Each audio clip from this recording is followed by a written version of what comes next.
Alright everyone, what's up? This is your boy Fenner. I've been playing a lot of the new maps this season, and I thought I would just go through and give some info on what you might possibly want to veto. Let's go. So first up, we've got Bridgehead LE, the first map for this season, and it is very unique, and that's kind of the gist of the maps for this season. We've got a very unique maps with a lot of interesting architecture. Basically, they're trying a bunch of new things. Now, the most unique thing about this map is that we've got an in-base expansion and we have rocks on it. I don't think there's been a map like that before. Correct me if I'm wrong. But other than that, it's quite choky, and all of the bases are extremely compact. And I mean that in the way that if you look at the map here, the first six bases for you are all within the first 33% quadrant of the map, if that makes sense, or the first 1/3 of the map. Whereas any other map, you're going to be going all over the place to take your 5th and 6th base. On this map, they're very, very close. Next up, we've got Coda LE. Now, this is more of a standard map, even though it's a bit crazy because you've got these rocks between the middle of the map. But other than that, it's very, very traditional. Easy 3rd base, easy 4th base, basic layout. Kind of like the Overgrowth style map, just the rocks in the middle make it a bit different.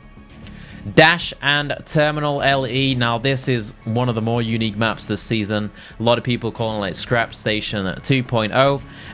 It has a goal base that you can float down really easily, which is very scary against Terran players. And the natural is set up in such a way that it can have almost 3 openings, which can be quite nasty as a Zerg player when you're trying to defend all of those and other races as well. It means it opens up a lot of aggression opportunities. Also, through the middle, it's not very choky at all. You've got an island base, there's loads of airspace. Very, very unique map. Moonlight Madness LE, again, another unique map. You've got this kind of in-base expansion, which looks like it's open, and there's 2 entrances to the main base, but it's blocked by these rocks through the middle, which can actually be quite pesky against Protoss players. They can put a pylon down behind there and warp in past them. Also against Protoss, the fact that there is 2 ways into the main base, it's just a single force field to wall them off, that can be pretty nasty. We had this problem on Nimbus, where any 2 base all-in comes along, they force field off 2 of your bases with 1 force field. You can't reinforce, they just kill 1 base, move back, and they're a happy camper.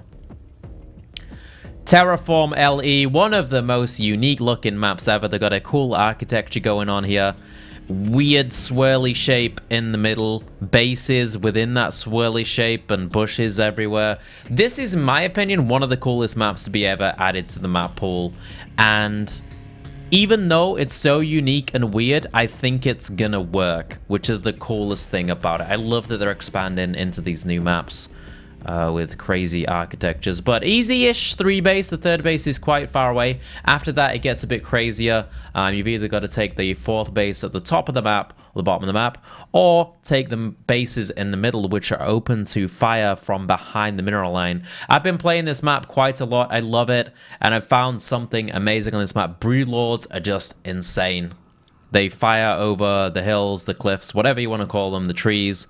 And it's very hard for Terran players and Protoss players to deal with them. One thing that can be annoying in this map are Protoss players with blink stalkers. They can blink behind the mineral lines and things like that. Gets quite pesky indeed. Also, it looks like it's really hard to flank on this map, but I found that armies in the middle of the map, at least, are quite easy to flank. Like, it takes some setting up, but if you get your units around the back, you can actually do it quite well. Cactus Valley, returning from last season. Very standardish 4-player map. Can be quite choky around your natural to your 3rd base, which can be nasty against Protoss. But other than that, really nothing special about this one.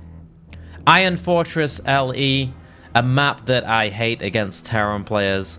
And the reason is because the distance between the 3rd and one of the potential 4th bases has a ridiculous gap between it, where they can just drop a tank and drop between the 2 bases. You know, sometimes you're going to take that as your 4th, sometimes you're going to take it as your 5th. Either way, dropping around that location is just so painful to deal with, and it pisses me off so much that I put this map on the veto. With that said, it's great against Protoss. Far away 3rd base, it's quite wide open. Lots of harass potential. In ZBZ, it's whatever. It's a 4-player map.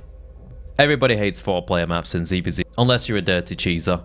Overall, if you're looking at Vetoes this season as a Zerg player, I've only gone with Iron Fortress so far, and I've played quite a decent amount of games this season so far.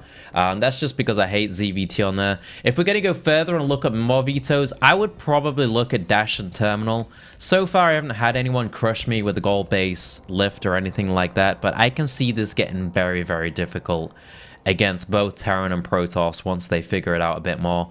And then I would probably go for Moonlight Madness, just because ZVP all-ins on this are going to be disgusting. They're going to walk up here, one force field, cut you off from 2 of your bases, take that out, move away, and just be so happy.